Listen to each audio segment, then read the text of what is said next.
আসসালামু আলাইকুম ভিউয়ার্স। বর্তমানে মধ্যপ্রাচ্যের পরিস্থিতি চরম উত্তেজনার মধ্যে দিয়ে যাচ্ছে। একের পর এক পাল্টাপাল্টি হামলা ও ভূ-রাজনৈতিক পরিবর্তনের ফলে পুরো অঞ্চল এখন উত্তপ্ত।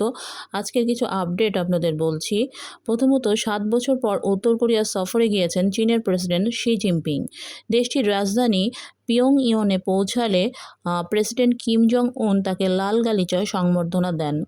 এদিকে আরেকটি খবর হলো, সৌদি আরবের প্রিন্স সুলতান বিমান ঘাঁটিতে ক্ষেপণাস্ত্র হামলা হয়েছে বলে খবর পাওয়া গেছে।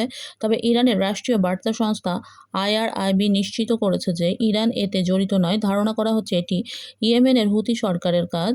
এদিকে ইসরায়েলের হাইফায় অবস্থিত পেট্রোকেমিক্যাল শিল্পে ক্ষেপণাস্ত্র হামলা চালিয়েছে ইরানের বিপ্লবী গার্ড বাহিনী। এর পাল্টা জবাবে ইরানের খুজেস্তান প্রদেশের মাসাহরে অবস্থিত কারুন পেট্রোকেমিক্যাল কোম্পানিতে ইসরায়েল হামলা চালিয়েছে বলে জানা গেছে।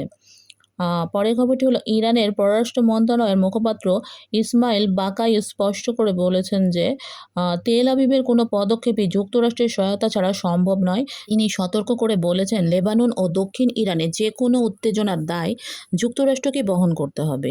এদিকে লোহিত সাগরে এখন থেকে ইসরায়েলি নৌ চলাচল নাকি সম্পূর্ণ নিষিদ্ধ করেছে ইয়েমেনি সশস্ত্র বাহিনী। তাদের মুখপাত্র ইয়াহিয়া সারি জানিয়েছেন, বাব-এল মানদেব প্রণালী দিয়ে চলাচলকারী যে কোনো ইসরায়েলি জাহাজ এখন তাদের বৈধ লক্ষ্যবস্তু।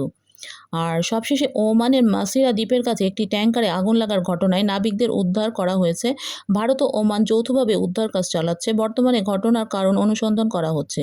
তো বর্তমানে এই সংকটময় পরিস্থিতির দিকে আমরা নজর রাখছি।